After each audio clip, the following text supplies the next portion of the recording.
Il mesure presque 3 mètres d'envergure. Mais ici, on le connaît surtout pour sa douceur.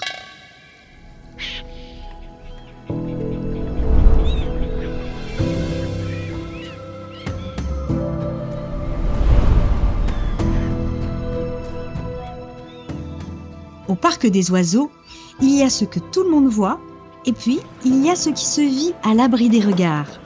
Des histoires faites de gestes répétés et de patience. Florian est soigneur au parc des oiseaux depuis 2 ans. Et parmi tous les pensionnaires du parc, il y en a qu'il connaît particulièrement bien, les pélicans frisés. Tous les jours, il y a une grosse part de nourrissage. Les pélicans, c'est des très gros mangeurs, mais également de l'observation, pour plein de raisons différentes, au niveau de la santé, au niveau de la reproduction. Ça reste quand même assez technique. La plupart des animaux sauvages cachent très bien leur comportement, mais on arrive quand même, à force, à déceler tout ça. Chaque jour, Florian vient retrouver ses pélicans, toujours avec la même attention. Parce qu'ici, la confiance se construit dans la régularité. Les pélicans frisés sont des oiseaux hors du commun. Ils vivent en colonie, se nourrissent en groupe, élèvent leurs oisillons ensemble. Ils construisent même leur nid collectivement. C'est un ancien petit nid et tu as chaque couple en fait, qui vient s'installer à ces endroits-là pour nicher tranquille dans leur coin, mais rester avec la sécurité de toute la colonie tout de même, quoi. On appelle ça des animaux grégaires. La colonie va être très imposante, notamment à l'état sauvage. Des fois, on a des colonies jusqu'à 50 individus. Au parc, on a 24 individus dans notre colonie. C'est une des plus grandes colonies à l'état captif qu'on peut retrouver dans les parcs et zoos au niveau mondial. Sur leur île, tout est calme.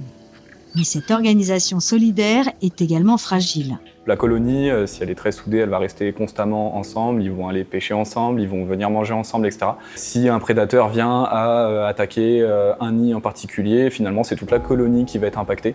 Il y a des précautions à prendre, éviter d'être trop intrusif envers eux, il faut vraiment leur laisser l'espace et la distance nécessaire avec nous, puisque c'est pas non plus des oiseaux qu'on va élever à la main, donc ils n'auront pas vraiment un lien très direct avec nous.